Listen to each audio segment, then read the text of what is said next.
네, 오늘 우리 주신 하나님 말씀은 에스라 8장 1절에서 14절의 말씀입니다. 에스라 8장 1절에서 14절의 말씀 함께 합독하겠습니다. 아닥사스다 왕이 왕위에 있을 때에 나와 함께 바벨론에서 올라온 족장들과 그들의 계보는 이러하니라. 비나스 자손 중에서는 게르솜이요, 이다말 자손 중에서는 다니엘이요, 다윗 자손 중에서는 핫투스요, 스가냐 자손 곧 바로스 자손 중에서는 스가랴니, 그와 함께 족보에 기록된 남자가 150명이요, 바핫 모압 자손 중에서는 스라히야의 아들 엘 여호와 에넨이, 그와 함께 있는 남자가 200명이요, 세가냐 자손 중에서는 야하시엘의 아들이니 그와 함께 있는 남자가 300명이요, 아딘 자손 중에는 요나단의 아들 에벳이니 그가 함께 있는 남자가 50명이요, 엘람 자손 중에서는 아달리아의 아들 여사야니 그와 함께 있는 남자가 70명이요, 스바디아의 자손 중에서는 미가엘의 아들 스바디아니 그와 함께 있는 남자가 80명이요, 요압 자손 중에서는 여히엘의 아들 오바댜니 그와 함께 있는 남자가 280명이요, 정의는 요시바의 아들이니 그와 함께 있는 남자가 160명이요, 베베 자손 중에서는 베베의 아들 스가랴니 그와 함께 있는 남자가 28명이요, 아스갓 자손 중에서는 학가단의 아들 요하나니니 그와 함께 있는 남자가 110명이요, 아도니감 자손 중에 나중된 자의 이름은 엘리벨렉과 여우엘과 스마야니 그와 함께 있는 남자가 60명이요, 비그의 자손 중에서는 우대와 사부시니 그와 함께 있는 남자가 70명이었느니라. 아멘. 네, 오늘 에스라 8장의 말씀으로 큐티 제목 올라온 자들 이런 내용을 함께 나누겠습니다. 네, 오늘 본문은 이제 바벨론 포로에서 돌아오는 사람들의 이름이 기록된 말씀입니다.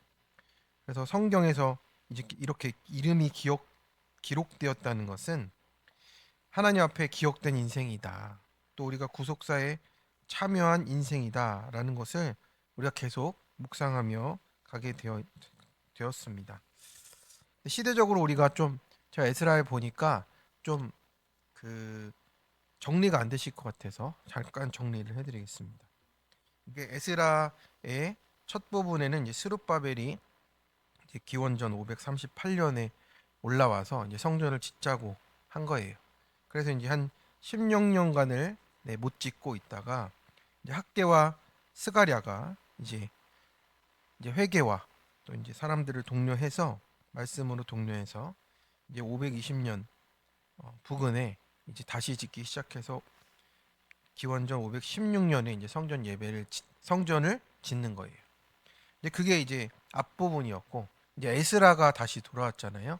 근데 에스라가 돌아온 거는 기원전 458년입니다. 그러니까 스룹바벨로부터는 120년이 걸린 거죠. 그러니까 에스라가 지금 이제 7장, 8장 이렇게 나오면서 설명을 하잖아요. 그러니까 이제 에스라는 이제 성전을 짓고서는 한 80년, 90년 되는 기간이 이제 떨어져 있는 거예요. 그래서 말씀을 와서 이제 회복하는 장면이 되는 거고요. 그러면 느헤미야는 어떻게 되는 거냐? 느헤미야는 이제 에스라보다 13년 후에요. 그러니까 기원전 445년 이렇게 되는 거죠. 그래서 기원전 538년부터 해서 느헤미야가 오는 445년까지의 이 한 107년 정도의 기간이 이제 예루살렘에 다시 귀환하는, 이스라엘 백성이 귀환하는 이 과정이 되는 거예요. 한 120년이 되는 거죠. 그래서 이것이 어떻게 좀 정리가 됩니까? 크게 보면 하나님이 이제 먼저 성전을 또 건축하라고 이렇게 고레스부터 시작해서 우선은 예배를 회복하라라고 하셨습니다. 이제 그렇게 돌아와서 이제 516년에 다 지어지고 에스라가 올 때까지 이제 예배는 잘 드린 거죠. 그런데 이제 무엇이 필요합니까? 삶의 기준이 회복돼야 되는 거예요. 그래서 에스라가 와서 말씀을 회복하는 겁니다. 율법을 회복하고 그 규례를 회복하는 거예요. 그리고 그 다음에 이제 느헤미야가 오는 거잖아요. 느헤미야가 와서 성벽을 짓는데 이제 삶을 보호하는 겁니다. 거룩한 구별을 지켜가는, 또 그 보호하는 삶으로 나아가게 하는 거죠. 성전에서 말씀에서 성벽으로 왔다라고 한다면 예배에서 또 진리의 삶으로 또 그리고 우리 삶을 영위하는 일상적인 삶의 보호도 하나님이 허락하시는 데까지 이르렀다라는 게 이제 120년간의 이제 과정입니다. 그러니까 이게 얼마나 길고 또 먼 험난한 길이었겠습니까? 근데 우리도 마찬가지입니다. 하나님이 우리를 부르셔서 예배를 회복하게 하시고 예배 가운데 이제는 말씀으로 삶의 기준 하나하나가 회복되어져 가라. 그리고 그 삶을 통해서 정말 이 세상 가운데서도 삶이 보호받으며 거룩한 구별 가운데 살아가게 하는 게 이 포로 귀환의 삶이라고 하는 겁니다. 우리도 동일하게 이 과정들을 밟아가는 것 같아요. 그래서 하나님은 이제 그렇게 사람들을 통해서 일하시고 또 우리를 오늘의 말씀처럼 이름을 기억해 주십니다.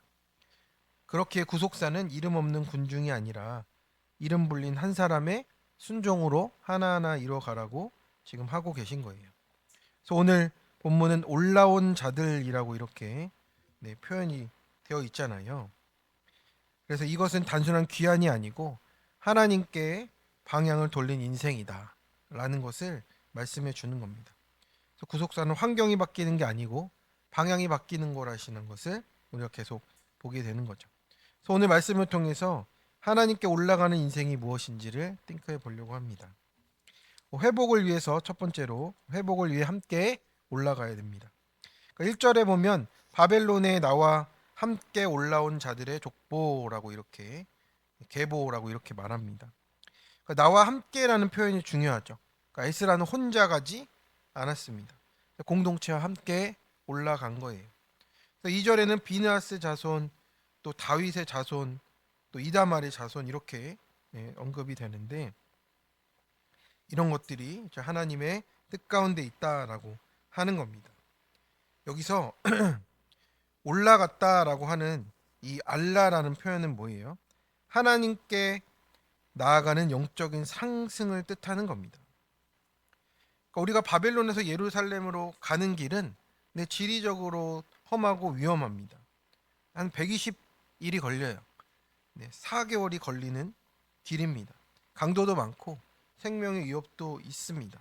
그런데 올라가야 하는 길이었기 때문에 하나님께로 가려면 가야 하는 길이었기 때문에 올라간다라고 이렇게 표현을 합니다. 그래서 하나님께 나아가는 영적인 상승, 이렇게 올라간다는 표현으로 하는 것이고요. 하나님께 인생을 바꿨기 때문에 올라간다가 되는 겁니다. 우리가 이럴 때가 있잖아요. 교회 가는 길이 힘들기도 하고 어떤 때는 이제 꼭 가야 하나 싶기도 하고 몸이 무겁고 상황도 바쁜데 그냥 있고 싶을 때가 있습니다. 그런데 우리가 결단하고 예배를 회복할 때가 있어요. 그때 그 자리를 붙들고 가면 이제 삶이 바뀌기 시작한다라는 거죠. 그래서 우리가 예배의 자리는 늘 편해서 가는 게 아니라 올라가는 자리이기 때문에 그렇다라는 겁니다. 근데 그게 끝에는 반드시 하나님이 함께 하시고 계신다라는 거죠. 그래서 중요한 것은 무엇입니까? 혼자가 아니라 함께 올라갔다. 포로 생활은 각자 흩어져 살 수밖에 없었어요. 근데 회복은 공동체로 함께 움직이게 하십니다. 신앙은 혼자 회복할 수 있는 것 같아 생각하지만 공동체 안에서 도움을 받으며 내 모습 보며 회복이 되어져 가는 겁니다.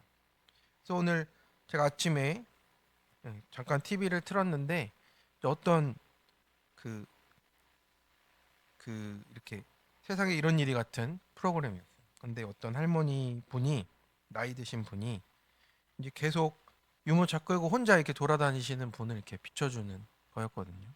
근데 그분이 너무 혼자인 거예요. 그래서 오늘 말씀을 준비하면서 그분이 이제 생각이 나더라고요. 그분이 왜 그랬나.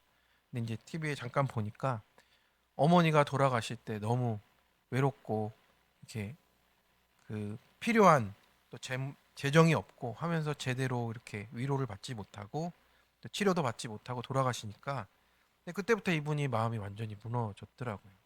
그래서 결혼도 안 하고 지금은 한 60, 70대가 됐는데 유모차 끌고 고양이 데리고 이렇게 살아가는 외로운 삶을 비춰주면서 이제 주변의 동네 아주머니들이 이렇게 돌봐주겠다, 이제 이런 내용으로 이제 끝났습니다. 결국에는 혼자서 가는 길이 그렇게 외롭구나 라는 것을 많이 또 생각하게 되어졌습니다. 그래서 우리도 혼자가 아니라 이렇게 함께 올라가는 길이기 때문에 우리가 살아나는 겁니다. 그래서 우리가 혼자 잘 믿겠다는 것은 결국 자기 방식으로 무너지게 돼요. 근데 구속사는 내 말씀과 공동체 안에서 이루어져 가는 일이라고 하십니다. 그래서 바벨론의 편안함과 익숙함과 안전함을 떠나서 하나님은 우리를 올라오라고 오늘도 말씀하고 계십니다. 올라가는 길은 불편하고 위험하고 계산이 안 맞는 길이지만 하나님이 함께 하시는 길이다라고 보증해 주십니다. 그래서 우리가 신앙의 길을 혼자 가지 않고 같이 울어주고 견디며 같이 가는 올라가는 공동체에 있어야 우리의 회복이 계속 이어져 가는 것입니다. 적용 질문입니다. 하나님께서 지금 나에게 올라오라 하시는 영역은 어디입니까? 나는 공동체 안에서 함께 올라갑니까? 혼자 버티고 있습니까? 내가 올라가는 회복을 미루는 이유는 무엇입니까? 그 자리에서 오늘 올라가는 적용으로 할 것은 어떤 것인가요? 두 번째입니다. 돌아온 자들 모두 각자의 사명이 있습니다. 2절부터는 계속해서 이름과 숫자가 나와요.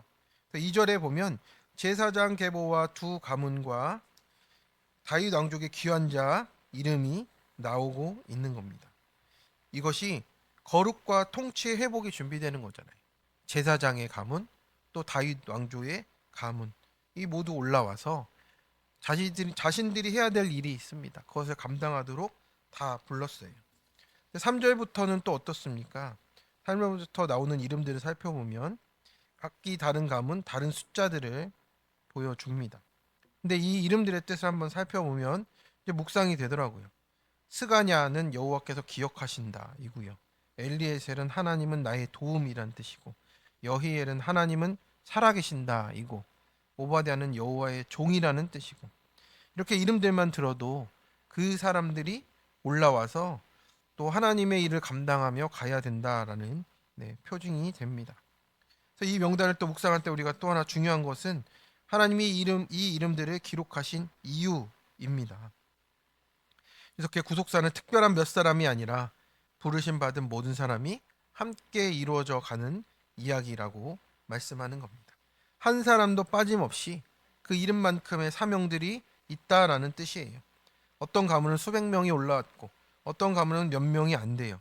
그런데 하나님은 많고 적음을 기준으로 평가하지 않으시고 올라왔느냐, 순종했느냐가 중요한 겁니다. 그와 함께 몇 명이 올라왔더라. 하나님은 이렇게 또 숫자까지도 정확히 기억하시고 우리의 수고와 헌신이 결코 사라지지 않는다는 하나님 말씀에 또 기록해 주시고 그 책에 기록해 주십니다. 또 하나님 나라의 호적에 올라간 인생 된 것을 또 보여주신다라는 거죠. 그래서 우리 그렇게 이름이 불린다는 것은 또 사명을 받았다는 뜻으로, 또 사명의 부르심 따라 살아가는 뜻으로 지금 기록되어져 있다라는 겁니다. 근데 교회 안에 보면 눈에 잘 띄지 않는 분들도 있습니다.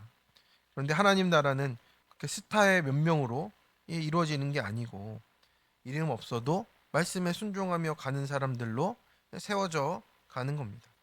그래서 하나님은 대단한 일 한 사람보다 끝까지 자기 자리를 지킨 사람을 통해서 계속 구속사를 이루어 가시는 거잖아요.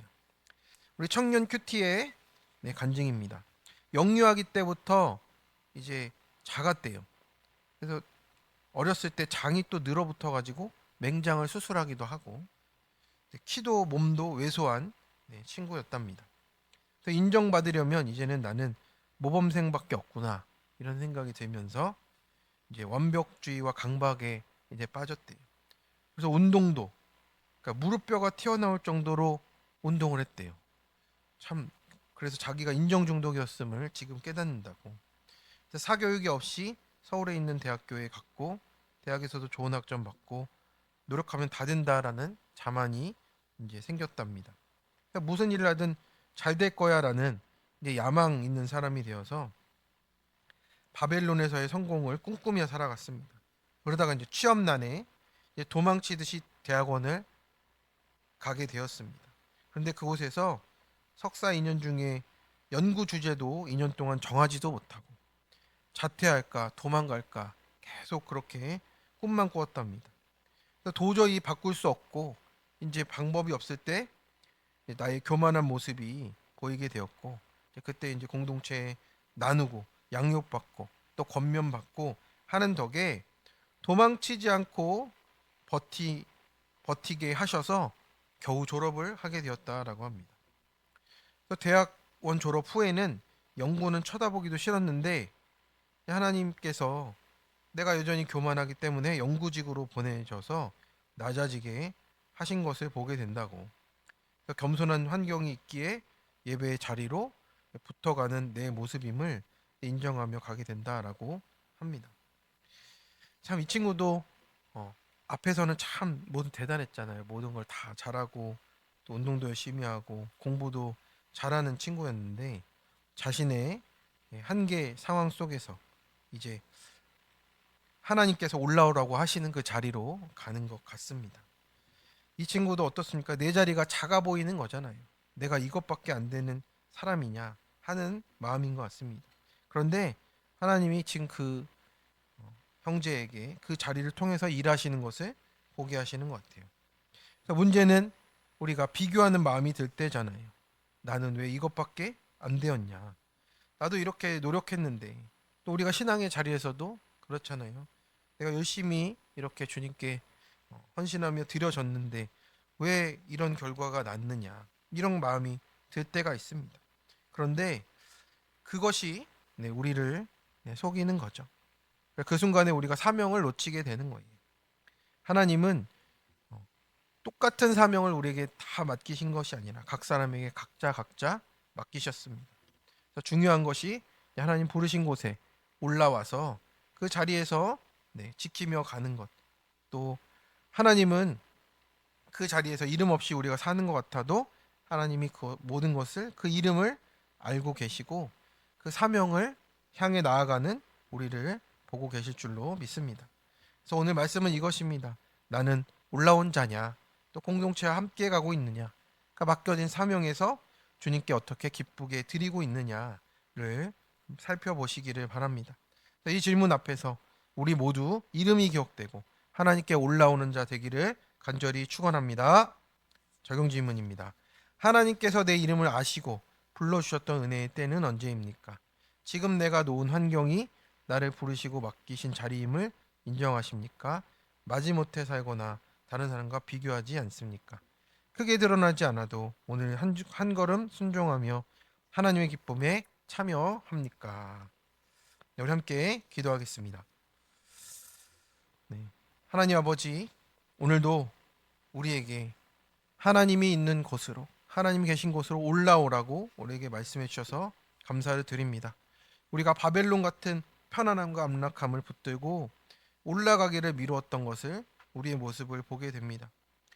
공동체보다 내 마음을 앞세우고 예배보다 내 상황을 우선했던 이 연약함을 이 시간 고백하며 회개하오니 불쌍히 여겨 주시옵소서. 오늘 말씀처럼 우리가 올라온 자들이 될 수 있도록 주님 붙잡아 주시고 불편해도 손해봐도 주님 계신 자리에 주님과 함께 있게 하여 주시옵소서. 공동체와 함께 믿음의 길을 걸어가게 도와 주시옵소서. 맡기신 사명을 깨닫게 하여 주시옵시고 비교하지 않고 작아 보여도 끝까지 감당하는 믿음으로 주님 더하여 주시옵소서.